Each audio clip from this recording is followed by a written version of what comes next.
Good evening, ghouls and goblins, and welcome to the Malden Public Library's Halloween special with some extra ghost stories coming at ya.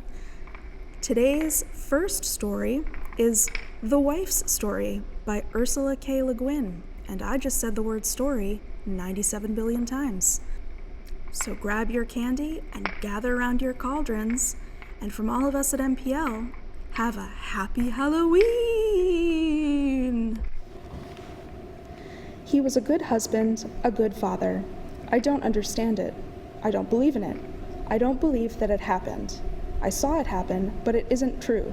It can't be. He was always gentle. If you'd have seen him playing with the children, anybody who saw him with the children would have known that there wasn't any bad in him, not one mean bone. When I first met him, he was still living with his mother, over near Spring Lake, and I used to see them together, the mother and the sons, and think that any young fellow that was that nice with his family must be one worth knowing. Then, one time, when I was walking in the woods, I met him by himself coming back from a hunting trip. He hadn't got any game at all, not so much as a field mouse, but he wasn't cast down about it. He was just larking along, enjoying the morning air. That's one of the things I first loved about him. He didn't take things hard. He didn't grouch and whine when things didn't go his way.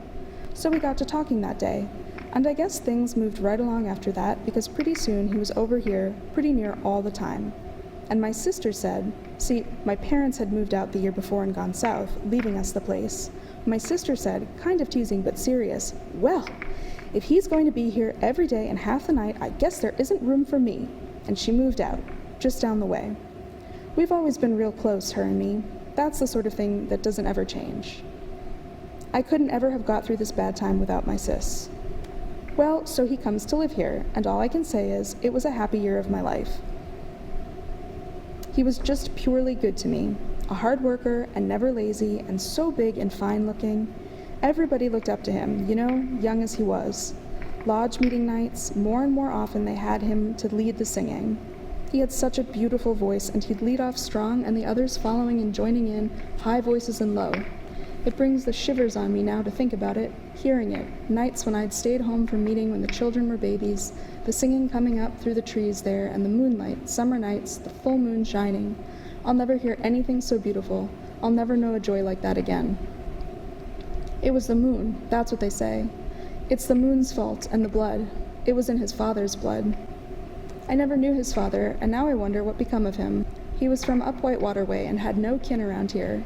I always thought he went back there, but now I don't know. There was some talk about him, tales, that come out after what happened to my husband. But something runs in the blood, they say, and it may never come out, but if it does, it's the change of the moon that does it. Always it happens in the dark of the moon, when everybody's home and asleep. Something comes over the one that's got the curse in his blood, they say, and he gets up because he can't sleep, and goes out into the glaring sun, and goes off all alone, drawn to find those like him. And it may be so, because my husband would do that. I'd half rouse and say, where are you going? And he'd say, oh, hunting, be back this evening. And it wasn't like him. Even his voice was different. But I'd be so sleepy and not wanting to wake the kids, and he was so good and responsible, it was no call of mine to go asking why and where and all like that. So it happened that way maybe 3 or 4 times. He'd come back late and worn out and pretty near cross for one so sweet-tempered, not wanting to talk about it. I figured everybody got to bust out now and then, and nagging never helped anything. But it did begin to worry me.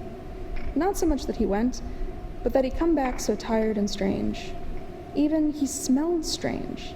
It made my hair stand up on end. I could not endure it, and I said, what is that? Those smells on you, all over you. And he said, I don't know, real short, and made like he was sleeping. But he went down when he thought I wasn't noticing, and washed himself. But those smells stayed in his hair and in our bed for days. And then, the awful thing. I don't find it easy to tell about this. I want to cry when I have to bring it to my mind. Our youngest, the little one, my baby, she turned from her father, just overnight. He come in and she got scared looking, stiff, with her eyes wide, and then she began to cry and try to hide behind me. She didn't yet talk plain, but she was saying over and over, make it go away, make it go away. The look in his eyes, just for one moment when he heard that, that's what I don't ever want to remember. That's what I can't forget, the look in his eyes, looking at his own child. I said to the child, "Shame on you, what's got into you?" scolding, but keeping her right up close to me at the same time, because I was frightened too. Frightened to shaking. He looked away then and said something like, "Guess she just waked up dreaming," and passed it off that way, or tried to, and so did I. And I got real mad with my baby when she kept on acting crazy scared of her own dad, but she couldn't help it, and I couldn't change it. He kept away that whole day, because he knew, I guess, it was just beginning dark of the moon. It was hot and close inside, and dark, and we'd all been asleep for some while when something woke me up. He wasn't there beside me. I heard a little stir in the passage when I listened, so I got up because I could bear it no longer. I went out into the passage, and it was light there, hard sunlight coming in from the door, and I saw him standing just outside in the tall grass by the entrance. His head was hanging. Presently, he sat down, like he felt weary, and looked down at his feet. I held still inside and watched. I didn't know what for. And I saw what he saw. I saw the changing. In his feet, it was first. They got long, each foot got longer, stretching out, the toes stretching out, and the foot getting long and fleshy and white, and no hair on them. The hair began to come away all over his body. It was like his hair fried away in the sunlight and was gone. He was white all over, then like a worm's skin, and he turned his face. It was changing while I looked. It got flatter and flatter, the mouth flat and wide, and the teeth grinning flat and dull, and the nose just a knob of flesh with nostril holes, and the ears gone, and the eyes gone, blue with white rims around the blue, staring at me out of that flat, soft, white face. He stood up then on two legs. I saw him. I had to see him, my own dear love, turned into the hateful one. I couldn't move, but as I crouched there in the passage staring out into the day, I was trembling and shaking with a growl that burst into a crazy, awful howling. A grief howl and a terror howl and a calling howl, and the others heard it, even sleeping, and woke up. It stared and peered, that thing my husband had turned into, and shoved its face up to the entrance of our house.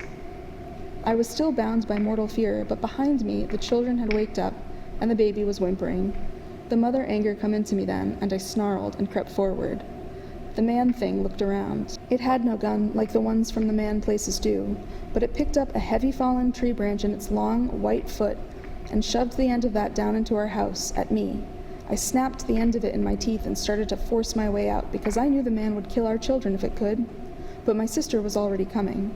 I saw her running at the man with her head low and her mane high and her eyes yellow as the winter sun. It turned on her and raised up that branch to hit her. But I come out of the doorway, mad with the mother anger, and the others all were coming answering my call, the whole pack gathering, there in that blind glare, the heat of the sun at noon. The man looked around at us and yelled out loud, and brandished the branch it held. Then it broke and ran, heading for the cleared fields and plowlands, down the mountainside. It ran on two legs, leaping and weaving, and we followed it. I was last, because love still bound the anger and the fear in me. I was running when I saw them pull it down. My sister's teeth were in its throat. I got there and it was dead. The others were drawing back from the kill because of the taste of the blood and the smell. The younger ones were cowering and some crying, and my sister rubbed her mouth against her forelegs over and over to get rid of the taste. I went up close, because I thought if the thing was dead, the spell, the curse must be done, and my husband could come back. Alive, or even dead, if I could only see him, my true love, in his true form, beautiful. But only the dead man lay there, white and bloody. We drew back and back from it, and turned and ran, back up into the hills, back to the woods of the shadows, and the twilight, and the blessed dark.